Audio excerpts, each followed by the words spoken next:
ce contre quoi Nietzsche pourrait nous mettre en garde aujourd'hui, c'est contre la lecture naïve peut-être d'un certain nombre de médias. C'est un penseur qui a bouleversé complètement les conditions de notre analyse de la réalité. Moi, ce qui m'a intéressé chez Nietzsche, c'est beaucoup de questions, mais je me suis intéressé particulièrement à la question du Nouvel An.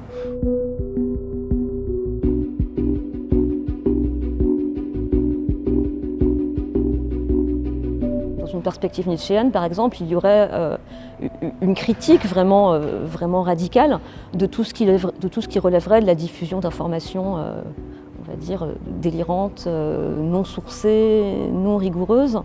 Et pour cela, il peut être intéressant de lire Nietzsche parce qu'il y a effectivement chez lui une théorie de l'interprétation, mais de l'interprétation rigoureuse, honnête et sérieuse.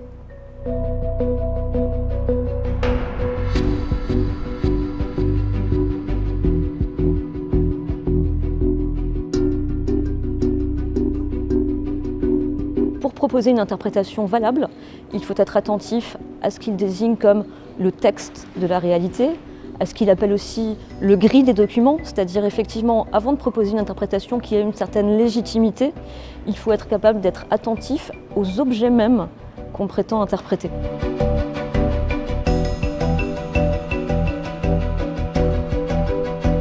La raison pour laquelle sans doute Nietzsche est vraiment fondamental, c'est qu'il a mis en évidence cette idée qu'il était nécessaire d'être capable de changer le système de référence pour bien comprendre ce qui se passe effectivement dans la réalité.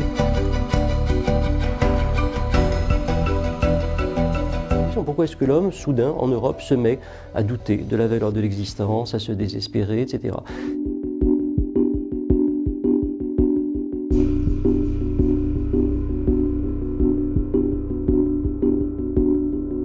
Mais Nietzsche montre que la signification, c'est que nous sommes en train de vivre un changement de valeur et qu'il faut s'adapter à cela, le comprendre pour en tirer les conséquences et pour construire quelque chose qui soit nouveau et qui soit peut-être plus efficace et plus adapté que ce qu'on avait auparavant.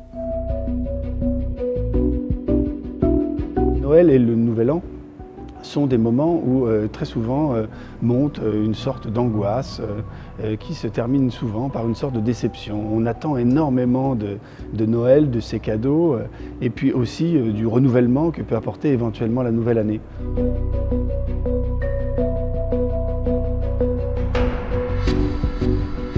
Dans cet aphorisme, il réfléchit à ce que lui-même attend de la nouvelle année.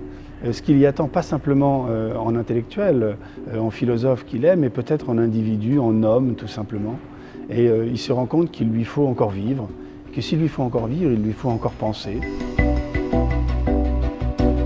Ce qu'il reste pour lui de cette pensée du Nouvel An, qui traverse, dit-il, son cœur plutôt que son esprit, c'est qu'il faut détourner le regard, il faut se mettre à dire oui, il faut cesser d'accuser, et peut-être enfin affirmer ce que l'on est. Alors voilà, le Nouvel An, c'est un rendez-vous qui est souvent raté, qui est souvent manqué, c'est souvent un rendez-vous qui, revenant de manière régulière, crée une sorte de déception parce qu'on s'en saisit rarement. C'est ce que les Grecs appelaient un kairos, c'est-à-dire un moment opportun, une occasion, quelque chose qu'il faut saisir.